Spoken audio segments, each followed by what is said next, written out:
Assalamu alaikum. We are live from 5FM 94.0 on the airwaves, on Facebook, live and direct from the studios in Forest Gate. Today, I'm going to be presenting the Iftari show. My name's Altaf, Taf for short. I'm a YouTuber. Go check me out, Halal Hangouts. And today's episode is sponsored by Wabe. Wabe is a fantastic restaurant in Gantsill, in Ilford, and they're sponsoring the whole month of Ramadan. The Iftari show is running a competition where we're giving away a meal for a family of 5 to eat at this prestigious Wabe restaurant. You can sit and dine in luxury and enjoy exquisite, wonderful Pakistani food. All you need to do to win an iftar meal for 5 at Wabe restaurant is like and follow Revive FM and tag 3 friends in the comments. That's pretty easy. The winner will be announced this Friday.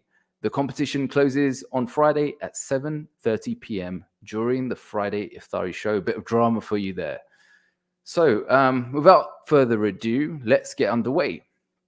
Now, today, this show is going to be about Ramadan and particularly about food in Ramadan and how we use technology to transform our food journey in Ramadan.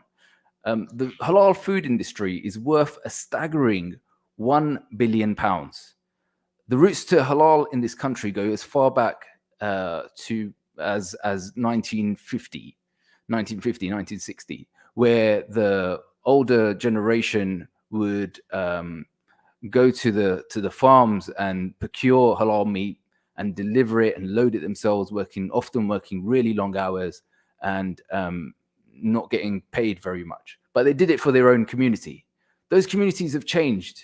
And today, our guest, Jabraan Ahmed from Saffron Alley, will be discussing with me how we have changed and how technology is bringing halal food to consumers. Assalamu alaikum, Jabraan. Walaikum salam. How you doing, brother? I'm good. Really doing well. So, Jabraan, if you don't mind, just introduce yourself, freestyle off the top of the dome. So, my name is Jabraan Ahmed. I am the director at Saffron Alley. We are an online halal meat shop. We deliver meats which are sourced from animals that have been treated very well, naturally reared as ethically as possible, fed natural foods, and we get all that, we butcher it up, and we deliver it direct to customers' doorsteps. We launched about 2 years ago, so this is our second Ramadan, and yes, the busiest one we've had ever. So it's been fantastic. Amazing. So you launched in the heat of lockdown. Peak lockdown. There was no better time to launch than for any online business, really. So it was a good period for us to launch, and obviously our service was very much needed at that point. So yeah. So tell me like the origin story. Like why did you start Saffron Alley? Where did it come from? What was the idea? It's a story that came about because of 3 or 4 things that kind of happened in tandem.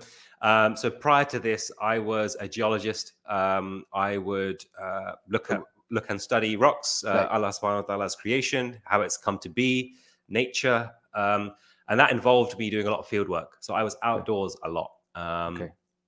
What's your favorite rock? My favorite rock is, I did a PhD on shale. You ask any other geologist, they'll point a gun to your head and be like, what are you on about? It's the most boring rock. But I spent 5 years studying. Okay, sorry. Sorry, I interrupted you. So you did a lot of field work. And I was surrounded, by cows, by sheep. I was in nature, and I was like, wow, this is what must, free range organic farming. This must be what it's like. Like, I wonder how much of the halal meat that I consume is actually like this. And when I started asking questions at my local butchers and trying to find out more, it wasn't necessarily that it wasn't. The people selling it they weren't clued up. They didn't know where it came from. So I thought it was about time that there was a Muslim business which cares a little bit more about the meat that's being sold. They know a bit more about where it's come from, how the animal's been raised, how it's been treated, and just also the butcher shop experience. It hasn't changed, like you said. I mean, it's changed a little bit from people going to farms, slaughtering it themselves, and delivering it to people's houses. I mean, now we have shops, but it probably took people till the 1970s to have halal butcher shops, and then since then, what's that? That's like 50 years. Yeah. The model has not changed. So, especially in the world that we live in, something had to change, and so that's why Saffron Alley was born. Just wanting to provide a better service for fellow Muslims in the UK. Oh, that's a really interesting origin story, from rocks to rocks to steaks. That's so. Let me just unpack some of that. So you mentioned that you didn't get the answers from the local butcher shops. So sometimes, I mean, I go to Tesco's and I can't find stuff that doesn't prompt me to create my own, food superstore. So like, what was the burning desire? What is it that really drove, okay, I've had enough. We need to do this. Yeah, definitely. I mean, one thing was the variety of meats on the market. You go to halal butcher, you have chicken, you have lamb, and that's about it, really, right? Some of them have a bit of beef, some of them have frozen fish. But even within the chicken and lamb, I mean, you just see the same things. You can't get any extra cuts. You can't get a French rack of lamb. You can't get lamb shanks, which have been Frenched or trimmed in a certain way. If you, they have our butchers. They have a set range of cuts that they can do, and if you want anything else, they won't really help you out. So it was, also being British Muslim, born in this country, watching stuff like MasterChef and being obsessed about food. I was always in the kitchen from a young age cooking, and if I wanted a French lamb shank, I'd have to do it myself. So I naturally learned how to do that kind of stuff.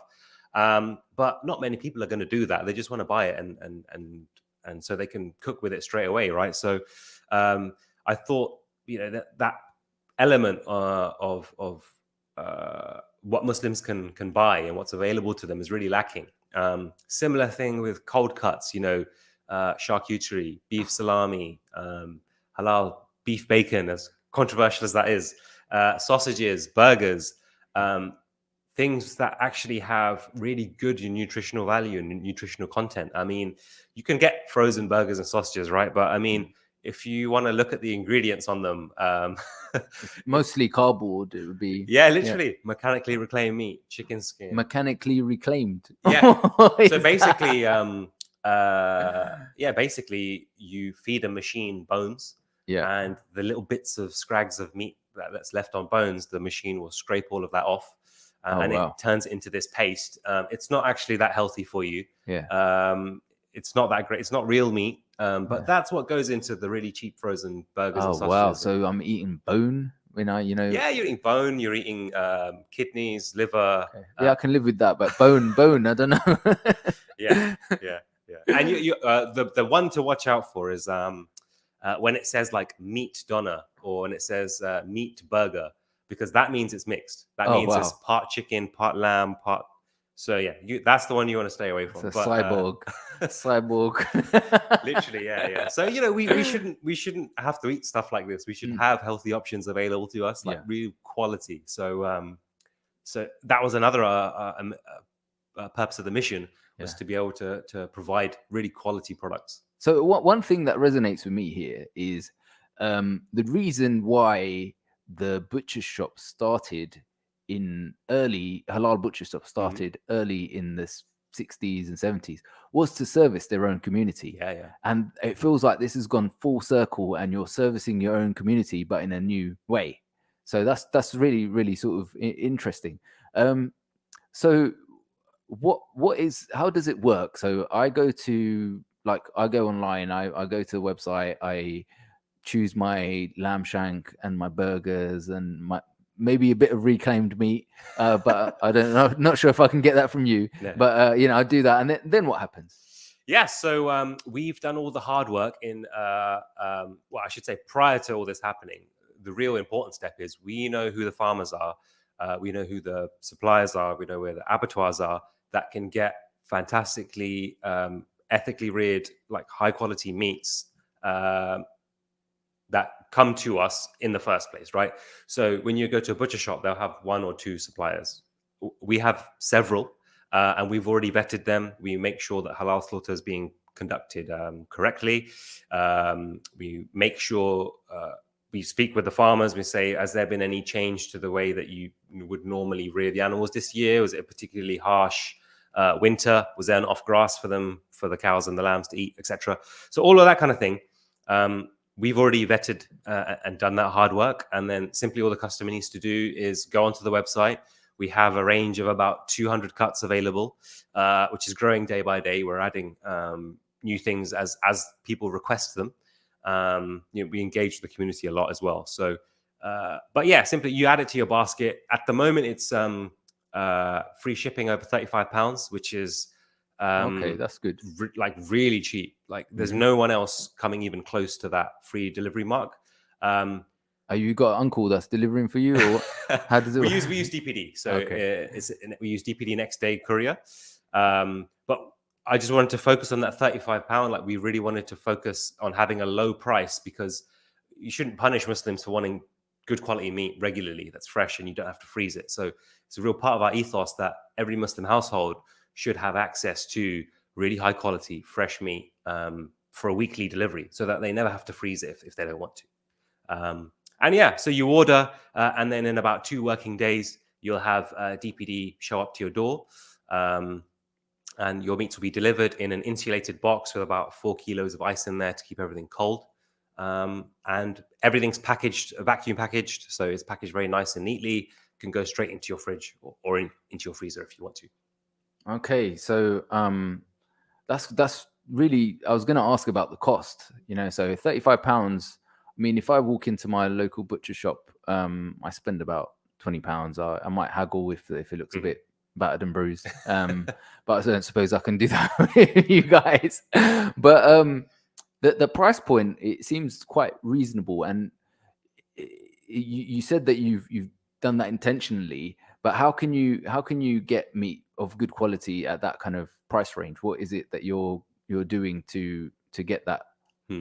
So, I mean, the delivery cost is low, but I mean, the price per kilo for chicken legs or breast or boneless lamb meat or whatever, with us, it is a little bit more than the butcher shop.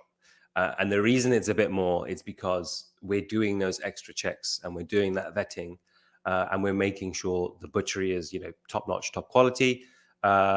And there's cuts there that are just more expensive, right? If you go to your local butcher shop and you want steak, right, beef steak, they're going to give you topside or beef knuckle or something, right? But actually, what you really want is a sirloin steak, a ribeye steak, a rump steak, fillet steak, T-bone. You might want some Wagyu or something. They're not going to have that. Do you have Wagyu? Yeah, we have Wagyu. We launched it about 3 weeks ago now. So 3 weeks ago, just in time for Ramadan. So you're going to be servicing some Wagyu samosa, I think, in people's households. Could be, yeah. I mean, I'm not sure you'd want to turn Wagyu into samosa, but hey man, if could be the next shoe big fits. Yeah, could be the next big thing. So let's talk about delivery a little bit. So I use Amazon on a daily basis. I use technology on a daily basis. I mean, I said I use Amazon on a daily basis. It's crazy, isn't it? Yeah, I know. Prime, like I literally every day, my Amazon account is, they're just destroying my wages. But I use these platforms. So delivery is important. When I go through Amazon or any marketplace or anything like that, the thing that can get me what I want faster is what I would choose. So you've got these shipping days, right? So if you order on a Sunday, you get it on a Wednesday. Yeah, at the moment, yeah. So what's the plans to change that, or so what's the vision? Basically, when we started out, we wanted to make sure that we always had fresh meat available to customers who are buying. So we wouldn't hold stock, because when you hold stock like a traditional butcher shop, you might have a busy day, you might have a slow day, or your meat might sell, you might have things hanging in the fridge for 5 days, right? So we wanted to completely avoid that situation. And that's why our fastest delivery at the moment is about 2 working days. However, alhamdulillah, now we've grown so much, I think we're going to have to change our model, because working the way that we do now, we literally can't service all the orders. We have thousands of orders going out a month, and there's no way that you can bring that much meat in every day in the morning, cut it, pack it, get out. It's getting very, very tricky. So we will be upgrading and having a next day service available very, very soon.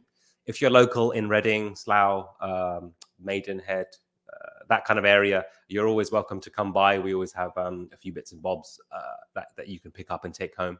And things like burgers and sausages and the sliced deli meats, salami, chorizo. We always have that. So okay, that is available for next day delivery at the moment. You know what I'd really like to see is, Deliveroo. Yeah. So I know that Tariq Halal and some other sort of butcher shops, they've gotten Deliveroo, and you can get halal meat like, instantly. Yeah. If you're making that iftari meal and you've run out of lamb mince or wagyu.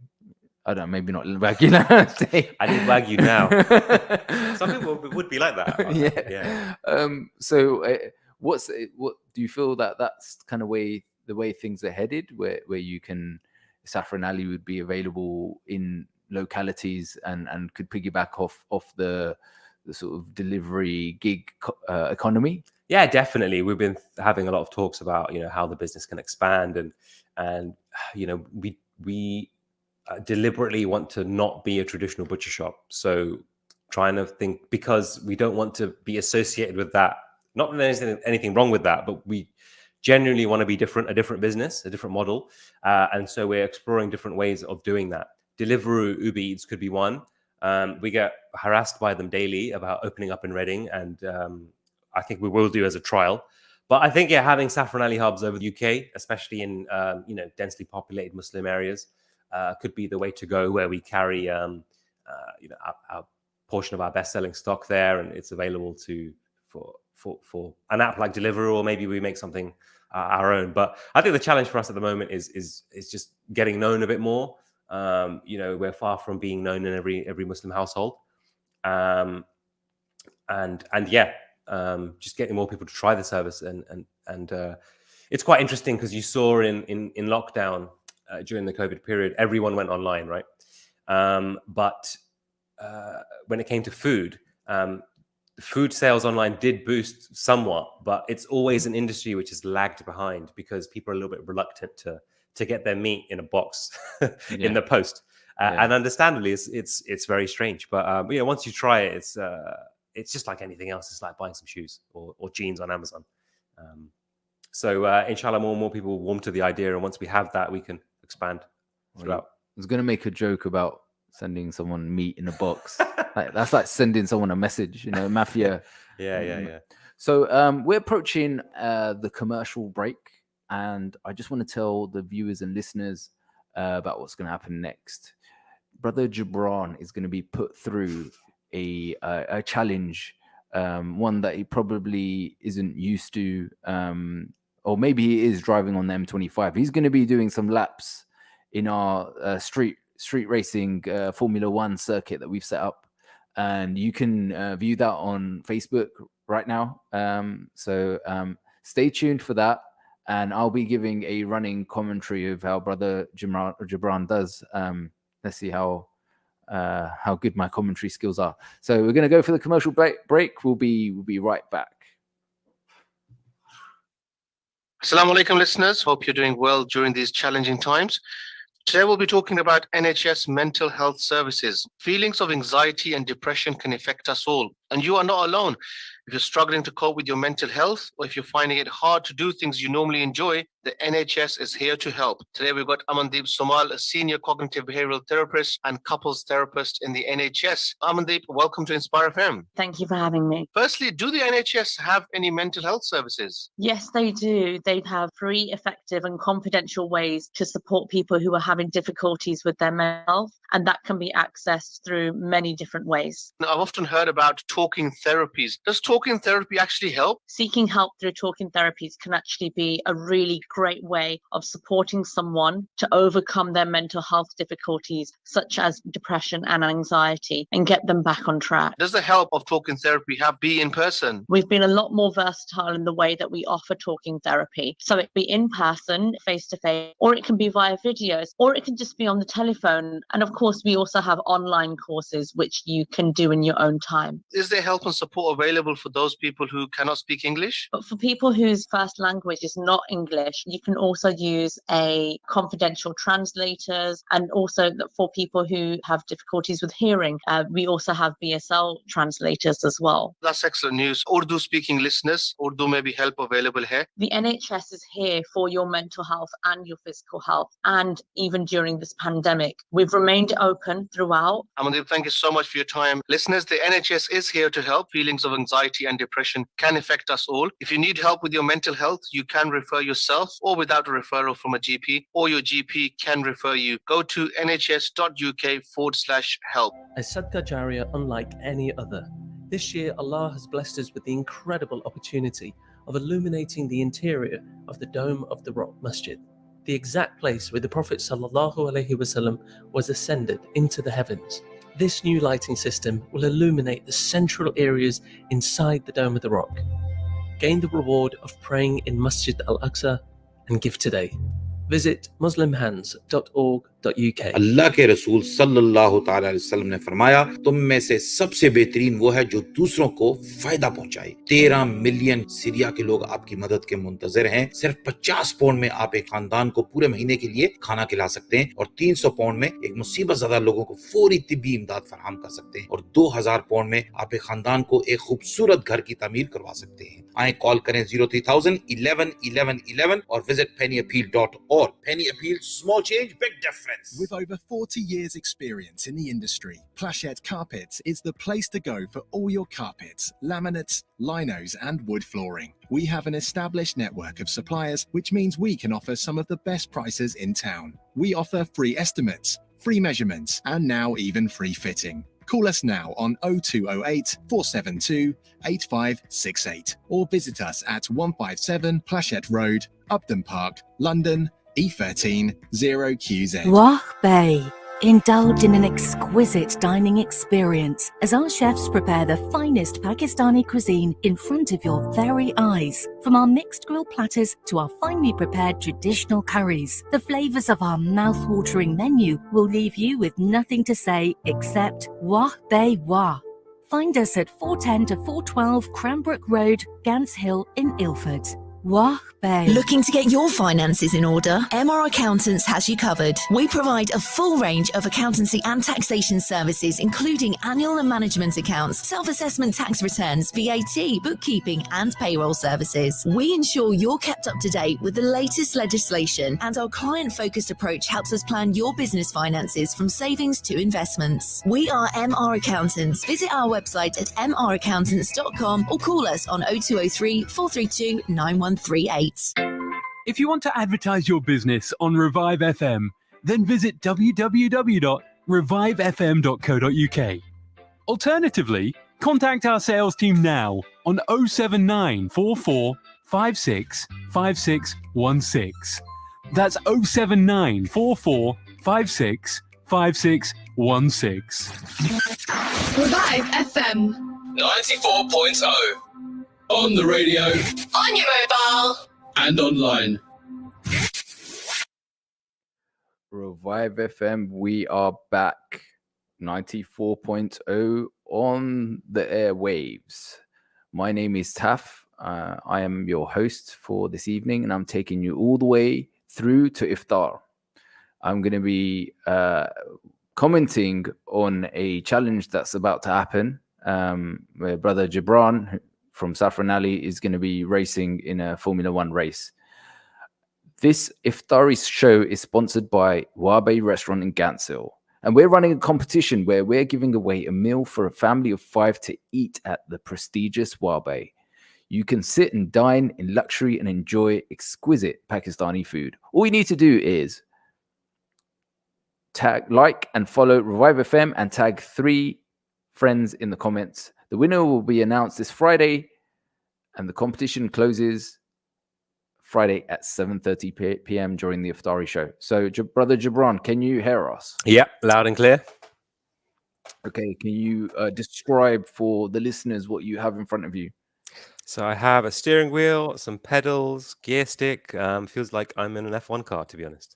Yeah, you definitely are. So, just for all intents and purposes, we've hired a F1 car, and Brother Jabraan is going to be driving it. So, we're going to be going on a lap. I think you've done your test lap. Are you ready? Yep, ready. You ready to go? So, oh wow, oh, yeah. Okay, so we're going to restart that lap, and it's going to be you against the tarmac. So I'm going to give you a countdown, and I want you to get going after that. So 5, 4, 3, 2, 1, go. Okay. All right. So, Brother Jabraan, oh, he's gone straight into the barriers. Oh my goodness. Good start. That was a great start. He just sped off, and luckily he's made of rock, so he didn't break any bones. So here we go. All right, now Brother Jabraan's hitting like 188 miles an hour and burning around the corner. So that's pretty good. I'd say that turn was pretty good. So he's going past the fields where he's sourcing his fresh ethical meat, and he's going around the chicane. Oh, that was tough. That was tough. Oh, straight into the barriers, and he's probably knocked down a few sheep, and he will be receiving a bill for that, unfortunately.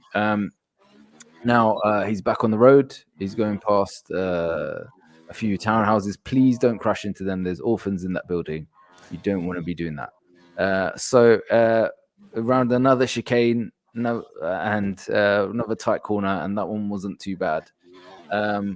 We're almost halfway through the lap now, and Brother Jabraan is doing pretty well. He's hitting speeds of 120, 180 miles an hour, controlling the car reasonably well, but I think he would probably be in hospital right now if it wasn't a simulation. I think we're coming up to the home straight, and one more corner, and I think we are nearly done. This is invalidated because you left the track. What does that mean? Okay. So that was a test lap. Okay, good. No, you got another one. Okay. So Brother Jabraan, if you're listening, you can't experience this until you log on Facebook. So go to Revive FM UK Facebook Live. The field is on. So you ready for your proper? Press B to resume, and you should be ready to go. Okay, let's go. Okay, so we're gonna start again. And all right. Oh, that was a good corner. Oh, that was much better, Brother Jabraan. And he's gone off the track, but not so bad. This is a lot better. It's like he's been injected with a bit of Lewis Hamilton. Fast learner. You're a fast learner. How you doing on this lap? Feels a bit better. It's difficult to get used to. There's a lot of feedback in the steering wheel and that kind of thing. So it's quite a realistic simulator. Okay. And have you gone past any livestock? I hope not.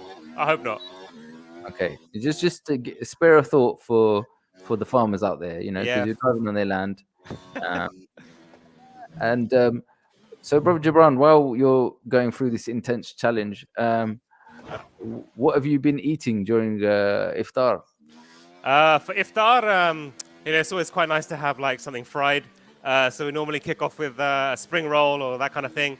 And then just generally, wholesome food. Yesterday we had pilau. A couple of days before we had some noodles. So, a little bit of desi food, but then some non-desi food also as well. Okay, so you're mixing it up. That's nice. Yeah. So with your desi food, what's your ideal Iftar? With the desi food, some pakore, some 1 second. Oh, 117. Nice. 1:17. Your time was 1:17. Why don't you come back in? That Yeah. was a good time. That was your 1:17. Not too. That's the best time in the competition so far, brother Jabraan. You have killed it from where you were, like smashing the barriers up, to being the fastest in the whole competition so far. That's been amazing, and you did it on my show. So very, very impressed with that. So come on in, come back into the studio and get settled down, and let's find out more about how you came to that impressive victory. So how did you get on? It's hard. It's tough. I think all the easy settings are enabled. Like it didn't have to do any gear change. It tells you when to slow down. But even then, it was a quite tricky simulator. But it looks like a really fun game. I remember playing like what was it, Gran Turismo back in the day. It has that kind of. Well, it's probably more realistic than that now. But I think back in the day, that was like the one that was meant to be realistic, and you had to brake properly and drive properly. So yeah, brought back some memories of childhood. It was a good game. Oh wow. Well, I just wanted to give you the good news that the previous time, the best time was 1:19, 1 minute 19. Oh, nice. And you came in at 1 minute 17. So cool. You definitely, I don't know what you did between the test lap and that. And all the crashes. Yeah, your test lap was horrible. And I thought, oh God, You say, get all the bad stuff out of the way first. Okay. That's good. Right. That's really, really good. So we were talking about iftar while you were driving as well. So that was even more impressive. I see you're trying to distract me. Yeah. But when you get an injection and the doctor distracts you and then stabs you in the arm, that's what I was trying to do. Good help, yeah. I was trying to help you, but it seems to have worked because as soon as we started talking about samosa and stuff, no crashes, spring rolls, there were no crashes. You were just, it's like you were racing to iftar. Yeah. So tell me about your Ramadan routine. Like what? It's quite funny actually. I think I'm 33, so I feel like I'm at the stage where I need to be more careful about how much I sleep, what I eat, drinking enough water, all the boring stuff. Like I actually have to pay attention to it now because I feel my body changing. Previously, I just do whatever, not sleep that much in Ramadan. I used to run a lot and work out a lot in Ramadan as well. I can't really do that so much anymore. But you're 33. You're not 50. I know. But it's weird. I sound like I'm speaking like I'm some sort of Buddha. But honestly, if I don't get like minimum 6 hours of sleep, I'm wrecked the next day. If I don't drink like a liter of water at sahur, then I'll just have a dry throat the whole day next day. Do you have any children? No. Okay. Well, that explains it. All the parents listening right now saying 6 hours sleep, mate. That's a luxury. Yeah. That is like a lie-in. Yeah. So that's good. So you've kind of adapted as you've gotten older. So sahur, what does it look like for you? Sahur is, sometimes I have cereal. It varies. It just depends on how hungry I am. I don't have a set thing. But yeah, generally breakfasty type things. So some eggs, cereal. I might have one day just some slices of bread with butter on them. Someday, if I'm feeling crazy, I might have some beef bacon or something like that, some fry up. But that's very, very rare. And it's probably a weekend when I don't need to worry about the following day. The fast is going to be a little bit easier. So, but generally just breakfasty type things. Okay. I like to keep it quite light. I find when I eat a lot of food, when I wake up a few hours later to go to work, I just have very foggy mind. I can't think straight for a couple of hours. So I find if I eat less, I'll feel a bit sharper, although I'll feel hungry towards the end of the day. But at the end of the day, we're supposed to feel hungry. So it's Ramadan. So if you feel hungry for an hour or two, it's not the end of the world. And is Saffron Alley your main business, or do you have other business, other work? Is that so? The other two directors in Saffron Alley are my two brothers. We run several businesses, call them family businesses. Saffron Alley is the only one that I look after, and it's full time. I mean, it's crazy. It's like 18 hours a day, 16 hours a day. It's nuts. Yeah. I wanted to ask you who's doing the butchery. So we have some of the butchery we do in house. Is it you with your salt-based, sword? Yeah, we do. Some of them are custom things, or if we receive very specific requests, we'll do that in-house. And then other parts of the butchery, more standard, if you just want your chicken cut up into kind of curry pieces, we have butchers available to us that'll do that for us on a daily kind of basis. So it depends. It depends on what's being ordered. Okay, I suppose you kind of know the day before, right? So yeah, that's exactly. good. So we plan it all out. Oh, that's nice. We plan it all out. Today I'm going to be chopping up deer. Yeah, or we get we'll get those last minute orders coming in as well, that I really need this next day. I need organic chicken, but you need to cut it like this, and then it's be like, okay. Yeah, I noticed you do organic chicken, and one of the things that I've seen, and this is kind of perhaps a gap in the market, no one's been able to do that. So sometimes, like when you're cooking a dish, and particularly in large Asian or large Muslim family households where you've got hungry mouths to feed in Ramadan, you want to cook some chicken legs, but you don't necessarily want a whole chicken. So when you're ordering organic, you have to normally order the whole bird in order to just get some chicken legs. So it's difficult. And with halal, with other sort of, non-halal, you can probably get chicken legs because they do it on a larger scale. What's your thoughts on that?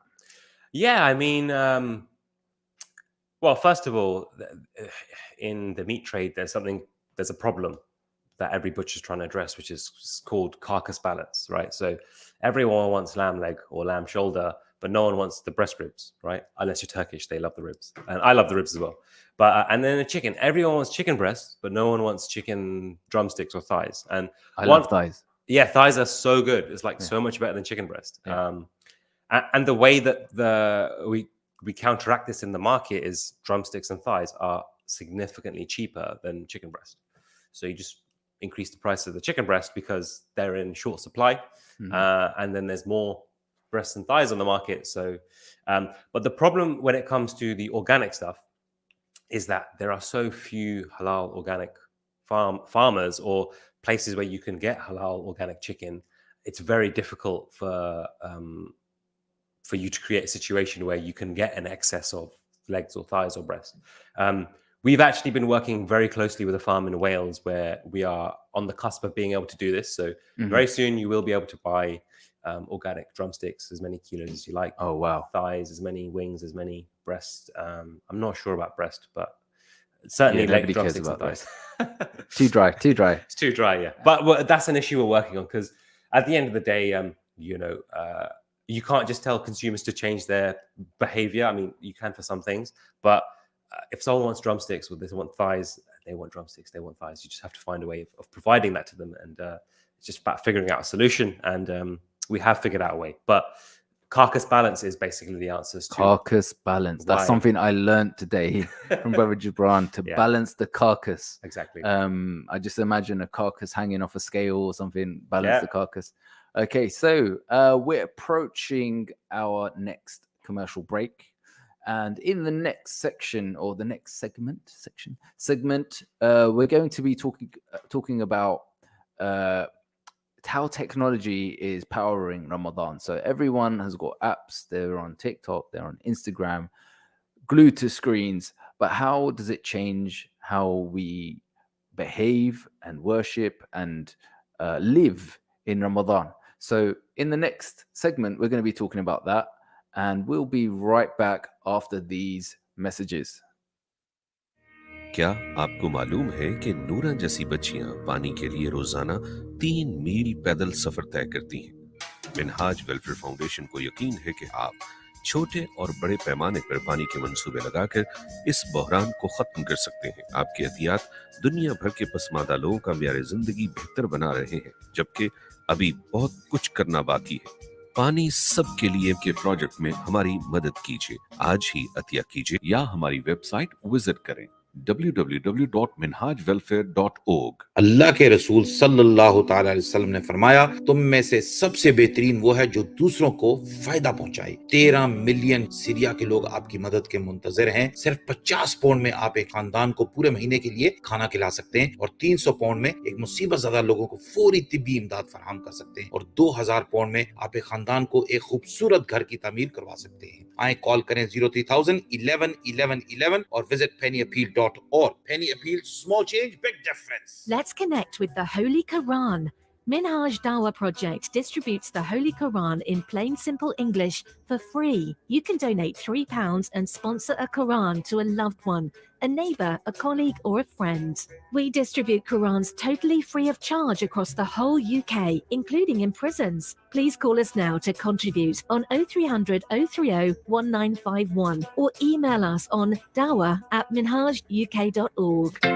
If you want to advertise your business on Revive FM, then visit www.revivefm.co.uk or contact our sales team now on 07944 565616. That's 07944 565616. Advertise with Revive FM. Feelings of anxiety and depression can affect us all, and you are not alone. NHS Mental Health Services are available to help. NHS Mental Health Services are a free, effective, and confidential way to treat common mental health issues. Seeking help through a talking therapy can be one of the best steps a person can take to overcome their mental health issues and get back on track. Help can be offered in a number of ways, including in person, by video consultation, over the phone, or as an online course. For those whose first language is not English, talking therapies can be delivered through multilingual therapists or through confidential translators and in British Sign Language (BSL). If you need help with your mental health, you can refer yourself without a referral from a GP, or your GP can refer you. Go to nhs.uk/help. Prophet Muhammad sallallahu ta'ala alayhi wasallam said, "O Allah, bless for us our Sham. These blessed lands of Syria have suffered conflict, dire poverty and persecution for over a decade. Millions of our brothers and sisters are in need of your help. Just £50 will feed a family for a month, and £300 will provide essential medical care. For £2,000, build a home for a Syrian family. Please call Penny Appeal on 03,000 11 11 11 or visit pennyappeal.org. Penny Appeal, small change,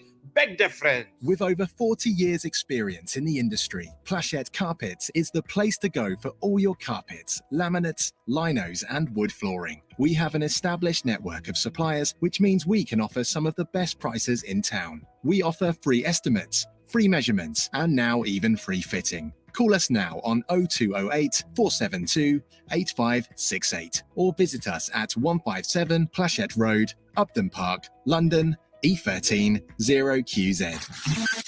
Revive FM. 94.0. On the radio. On your mobile. And online. Assalamu alaikum, everyone. 94.0 on the radio waves. We are Revive FM, and we're taking you all the way through to Iftar. The Iftari show is sponsored by the Wabe restaurant in Gansil. We're running a competition where we're giving away a meal for a family of 5 to eat at the Wabe restaurant. All you need to do is like and follow Revive FM UK, tag 3 friends in the comments, and you'll be entered into the prize draw. The winner will be announced this Friday. The competition closes at 7:30 p.m. during the Iftari show this Friday. Thanks for Wabe for sponsoring these wonderful shows. I'm joined in the studio with brother Jabraan Ahmed, the director and geologist of Saffron Alley, which is an online meat shop, or online butchers, prestigious. Not online meat shop. That's terrible. This is what terrible description. It's a meat shop. And now we're in this segment, we're going to be talking about technology and its influence on people during Ramadan. And Brother Jabraan, knowingly or unknowingly, has joined the digital economy, where he contributes via a digital platform to society. And we're seeing a big shift, especially in the last 5 or 10 years, to everything literally is online, immediate, and available. So I wanted to ask Brother Jabraan, what are your what kind of apps and what kind of technology do you use during Ramadan? Islamic apps. It doesn't have to be Islamic. It could be calorie counters. It could be, I don't know, digital atomic clocks. So you make sure you get iftar bang on. So it could be anything. So don't think inside the box, the meat box. Think outside.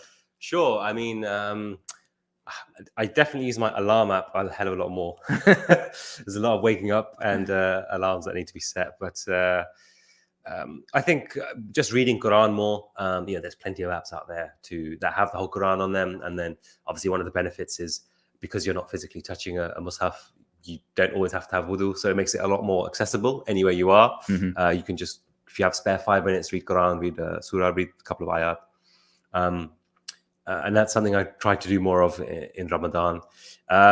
That's really interesting. So it's kind of an enabler rather than having a mushaf there and having to be in ablution in wudu. That's so it's kind of giving an opportunity to, if you're balancing a carcass or something, you can still do Ramadan. And with how everyone's busy, it's really important to keep track of what is really important. No, definitely. I think, sitting down with a Quran and making that dedicated time and available to yourself, we shouldn't negate that. But, if you're on a bus or in a car, traffic jam, and you got a second or something, or you're just, waiting around, why not get a couple of ayat in? I mean, it's all barakah, it all counts at the end of the day. Mm-hmm. So I think it's... and there's one app in particular, I think Quranly. I'm sure you've heard of it. It's quite good at that, counting each ayat that you've read and having a tally, and it kind of gamifies it. So it kind of brings another element to it. That's really good. I haven't actually heard of that. So could you explain how it works? Quranly. So basically, you download the app, you sign up. I think there's a small fee, but once you start using it, I mean, it's pennies, really. It's really, really worth it. But essentially, you set yourself a goal. I'm going to read 10 ayat a day, 5, or whatever it may be. And it just sends you reminders every day. You haven't kept up to your target, or you've read double your target. So it congratulates you and rewards you. And it's really good. It just helps you build momentum. I know I've certainly fell out of the routine of not reading regularly. And it's something which just kind of helps you pull you back into that routine, and it has lots of features in it. You can make the font bigger, you can change the font, etc. Have the translation in there, not have it. This is quite customizable as well, which makes it quite accessible. Because I'm sure you relate. When growing up reading the Quran, we were reading Arabic, but we didn't know what it meant, right? And so I think it's more important with all these new tools that we physically know a bit more about the meaning of what it is we're reading, and the exegesis, like what does it actually mean in the context of the story of that Rasulullah was having or anything. So these apps are great for doing that. There's a couple of others I use as well. So one, I can't remember the names of them, but one is it just sends you an hadith a day.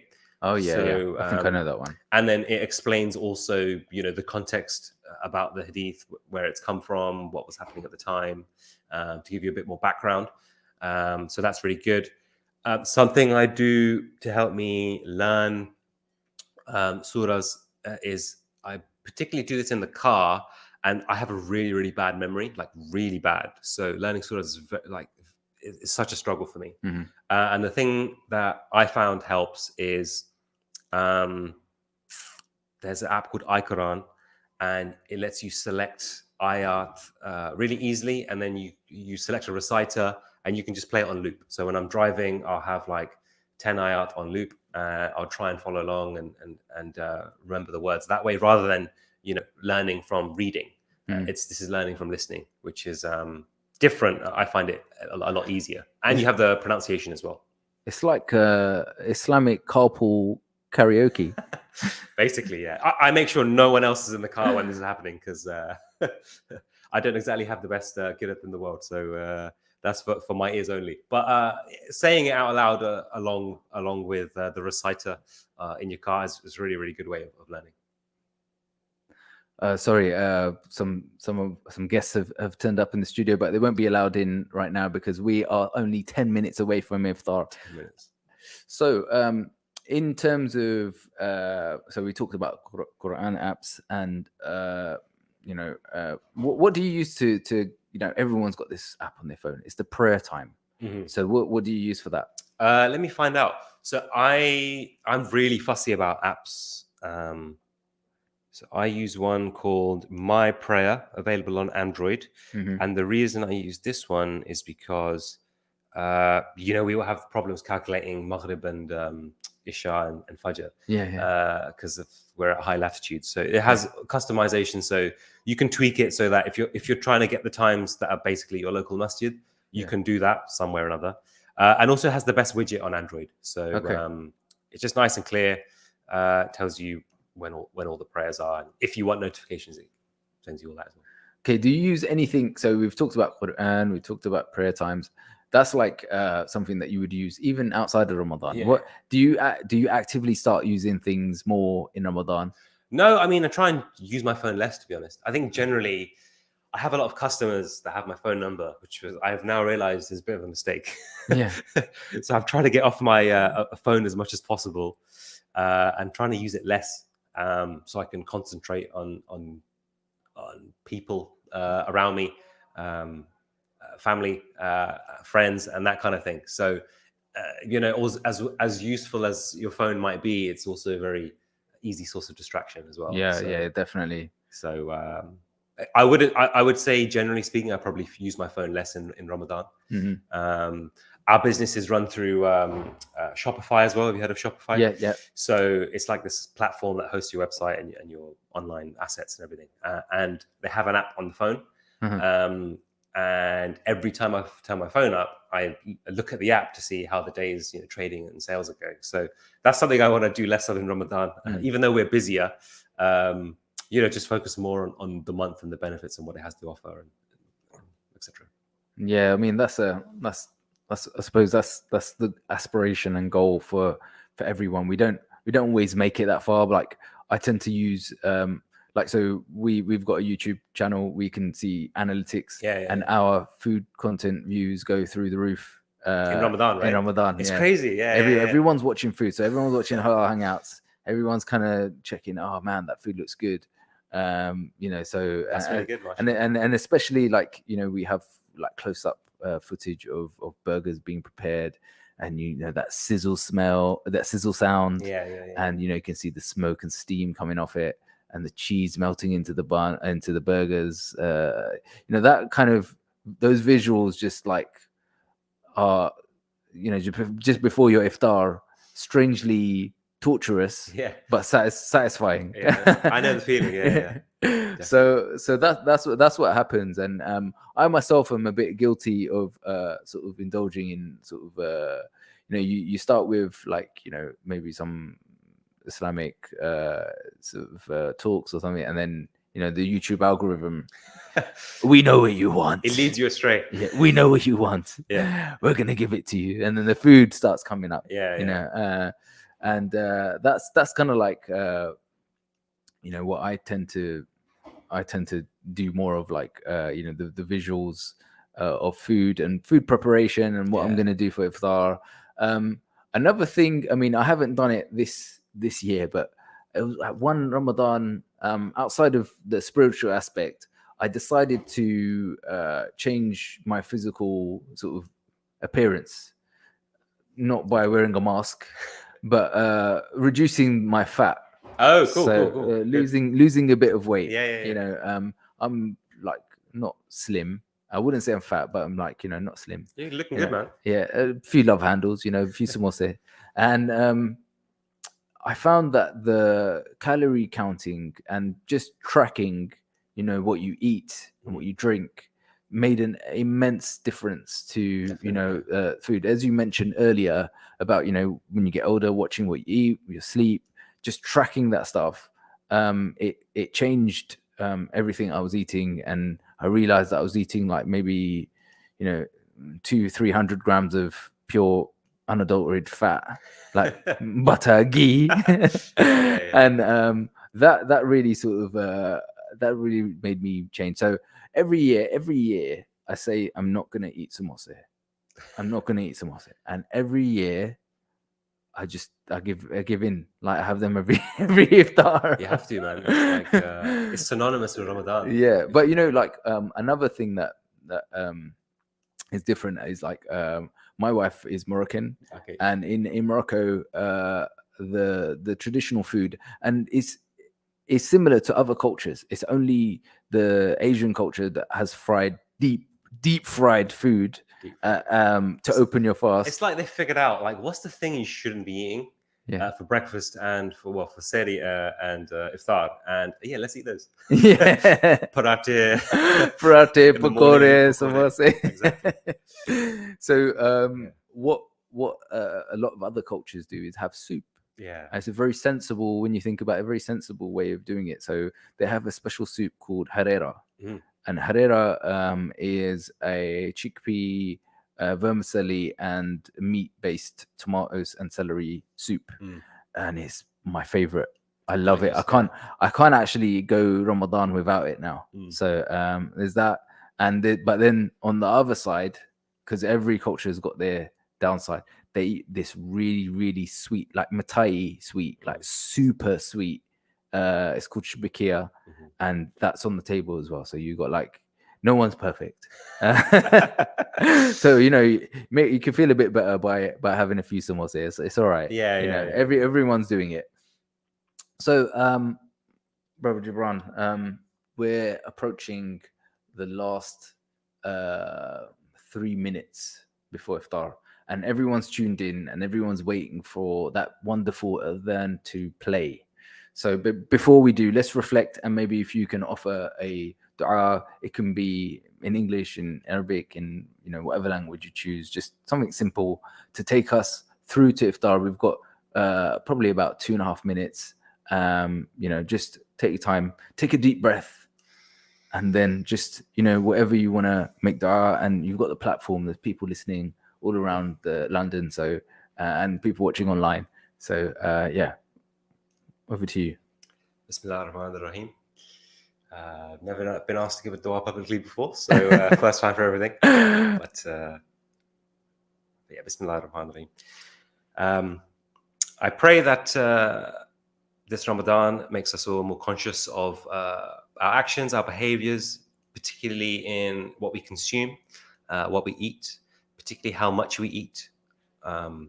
And Allah subhanahu wa ta'ala makes us more conscientious and mindful of that. I mean, that's a good dua, bro. If you want to stop there, drop the mic. I'm happy. Let's stop there. Let's stop there. So we have about 2 minutes to iftar. So I mean, I'd like to offer a dua in Arabic, just something simple that everyone knows. أعوذ بالله من الشيطان الرجيم بسم الله الرحمن الرحيم ربنا آتنا في الدنيا حسنة وفي الآخرة حسنة وقنا عذاب النار اللهم صل على محمد وعلى آل محمد كما صليت على إبراهيم وعلى آل إبراهيم إنك حميد مجيد اللهم بارك على محمد وعلى آل محمد كما باركت على إبراهيم وعلى آل إبراهيم إنك حميد مجيد. So, dear listeners, we're approaching the last minute of this wonderful program, and this fast, it's gone very fast. Ramadan is flying past us. Please remember all of the Revive FM team, all the presenters, all the guests, all the guest families, all the people working tirelessly behind the scenes. May Allah bless this radio station and what the mission is, and forgive the Muslimin, forgive everyone, and guide everyone. Ya Rabbil Alameen. So I think we are ready to switch over the last 30 seconds. I normally am late, so I'm not. You're overrunning. Yeah, I'm not used to this, so I like I can just look up at the clock. We've got 5 minutes left. Oh, is it 55 today? Oh, 55 minutes. That's amazing. So oh Oh, what amazing thing. So sorry, listeners and viewers. Everyone's just had their kajur to their Yeah, mouth. everyone's getting the kajur Poised. ready. Oh, it's 20 seconds because I thought it was 1950. I've been informed it's actually 1955. So let's talk a little bit more about these apps and how we're making Ramadan technology full. So one thing I wanted to ask you about is with Saffron Alley. You mentioned that other butcher shops have tried and are not as successful as you are. Do you feel like you're the only digital first butcher shop halal butcher shop in the UK? I can't say for certain because there's so many now. I see kind of copycats and people doing a very similar thing every day. But no one with the same mission as us, and the mission is never been to be a butcher shop, as you pointed out before. We focus more on the end result, that plate of food that you're really proud of or you're really excited to eat. That's what we want to create. If we have to be a butcher to do that, if we have to be expert in sourcing special animals like Wagyu cows from Australia to do that, we'll learn how to do that. So it's not necessarily being the butcher, but it's about getting you that end result of that really high quality plate of food that you can be proud of, knowing that you cooked and it's from fantastic meat, and also something that you're quite confident in. This is something I'm comfortable feeding to my friends, my family, my kids, that kind of thing. So that's what we focus on. We've pursued really aggressive online marketing, all the online channels to do it. And I think that's probably why we've succeeded and no one else has, as well as our USPs. But we're relentless when it comes to online marketing and spreading that message. And then it's just gone on from word of mouth. A lot of people have been really excited about it, telling their friends, and we like to incentivize it as well. So we have a refer a friend scheme. People will tell their friends and they get a discount. Their friends get a discount if they come and try. So, we like to be inclusive and reward people for helping our business grow. At the end of the day, we're here to serve fellow Muslims and make life easier for them. So it's only right that they share in the reward as well. Okay, that's amazing. It's amazing mission and just a vision from Brother Jabraan on Saffron Alley. Now, we are really sorry, viewers. We really are approaching 2.5 minutes, so we're just gonna make some light-hearted conversation before the big reveal of Iftar and that wonderful adhan. That's someone commented it's the most beautiful adhan they've ever heard. This one, this one. So I'm looking forward to hearing it. So stay tuned, everyone, to listen to this wonderful adhan, and everyone at home listening on the radio, preparing your Iftar meals. Just stay tuned. You're gonna enjoy your food soon. Don't worry. So with Brother Jabraan, we're gonna play some word association. So Iftar, samosa, seri, cereal, namaz, fajr, not even water. Oh God, gore.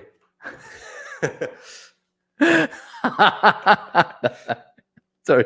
That was really funny. Okay. And outside of that, I'm going to give you two options and you have to pick one. Yeah. So fruit chaat or fruit salad?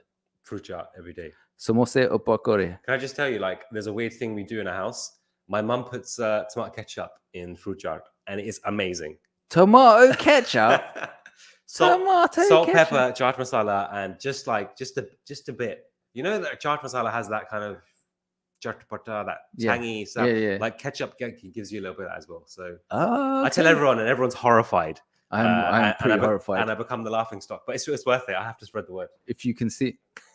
Yeah, Aleem is terrified as well of ketchup on a chart.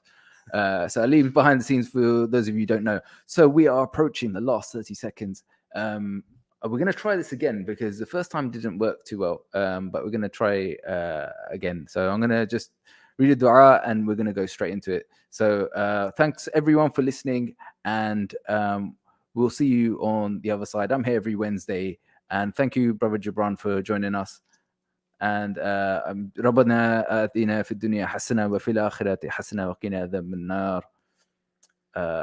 It's almost iftar time. You've been a great audience, and please enjoy your iftars. This iftari is sponsored by the Wahbeh restaurant in Gants Hill, Ilford, and Plashet Carpets in Upton Park. اللهم صل وسلم وبارك على سيدنا ومولانا محمد النبي الأمي وعلى آله وصحبه أجمعين. اللهم إني لك صمت وبك آمنت وعليك توكلت وعلى رزقك أفطرت. وصلى الله تعالى على سيدنا محمد وعلى آله وصحبه برحمتك يا أرحم الراحمين. الله أكبر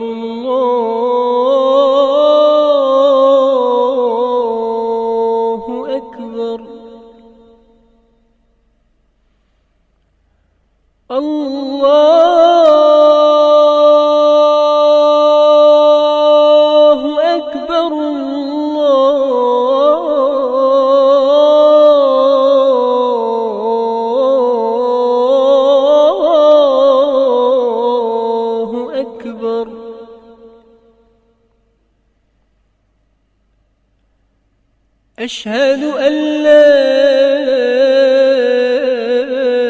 إله إلا الله.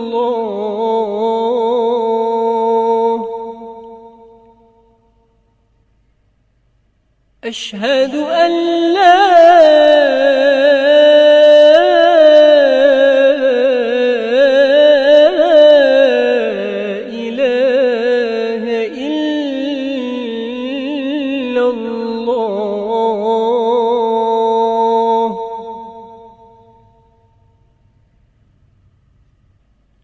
أشهد أن محمدًا رسول الله.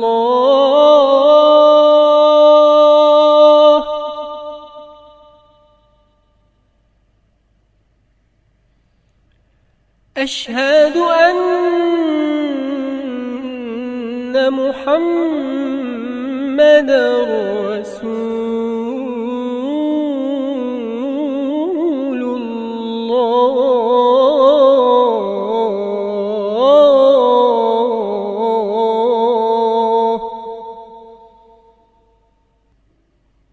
حي على الصلاة.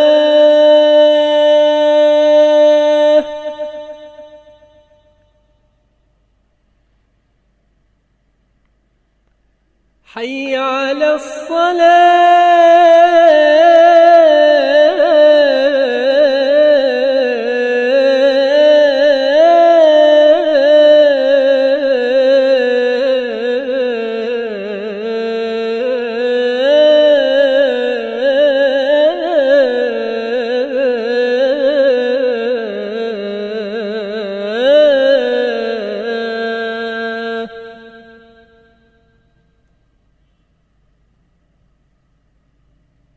حي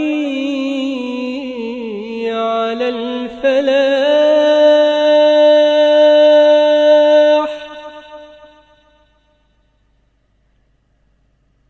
حي على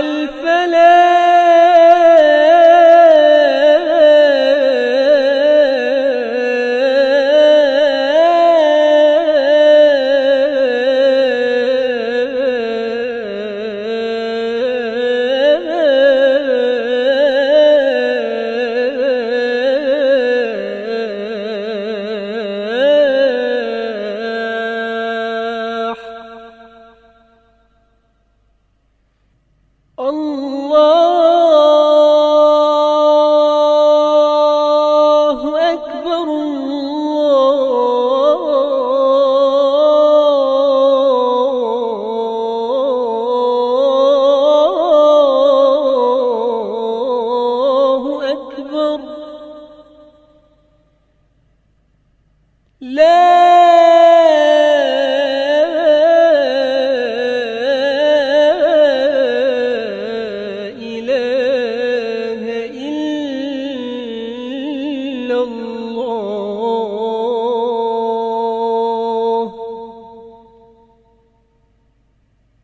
اللهم صل على سيدنا ومولانا محمد وعلى آله في الأولين. اللهم صل على سيدنا محمد وعلى آله وصحبه في الآخرين. اللهم صل وسلم وبارك على سيدنا محمد وعلى آله وصحبه في الملأ الأعلى إلى يوم الدين. اللهم رب هذه الدعوة التامة والصلاة القائمة آت سيدنا ومولانا محمد الوسيلة والفضيلة والدرجة الرفيعة وابعثه مقاما محمودا الذي وعدته وارزقنا شفاعته يوم القيامة إنك لا تخلف الميعاد. This iftari is sponsored by the Wahbe restaurant in Gants Hill, Ilford and Plashet Carpets in Upton Park.